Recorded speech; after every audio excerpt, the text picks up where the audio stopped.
என்னதான் இருந்தாலும் ஒரு மழை டைம்ல மழையில நனைஞ்சு ஒரு ஐஸ்கிரீம் தின்ற மாதிரி வருமா? அதுவும் கொக்கோ பிரஸ் தயாரிப்பான வெறுமனே 130 ரூபா பெருமதியான ஒரு ஐஸ்கிரீம் ஒன்று சாப்பிட்டா எப்படி இருக்கும்?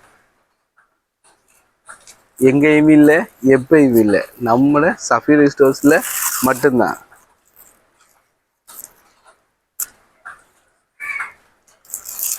இந்த கொக்கோ ப்ளஸ் இந்த கோன் ஐஸ்கிரீமும் தேங்காய் பாலால் தயாரிக்கப்பட்ட ஒரு தயாரிப்பு தான். நிறைய கெஷுவெல்லாம் போட்டு அழகா இருக்கி நாமளும் ஒரு தரம் இந்த கொக்கோ ப்ளஸ்ல கோகோனட் கோன் ஐஸ்கிரீமை சாப்பிட்டே பார்ப்போம்.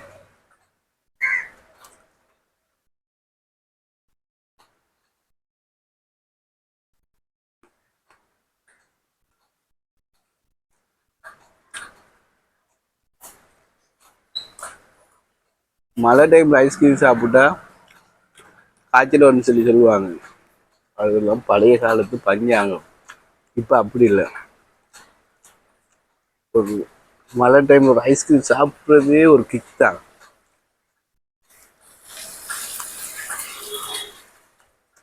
உண்மையாகவே நல்லா செம்ம டேஸ்டாக இருக்கு.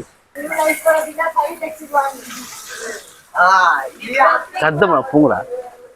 உண்மையாகவே 130 ரூபாய்க்கு இந்த ஐஸ்கிரீம் பெருமைகின்றதை சாப்பிட்டு பார்த்துட்டே சொல்லுங்க. எங்கேயும் இல்லை, எப்பயும் இல்லை, நம்மள சஃபீர் ஸ்டோர்ஸ்ல மட்டும்தான்.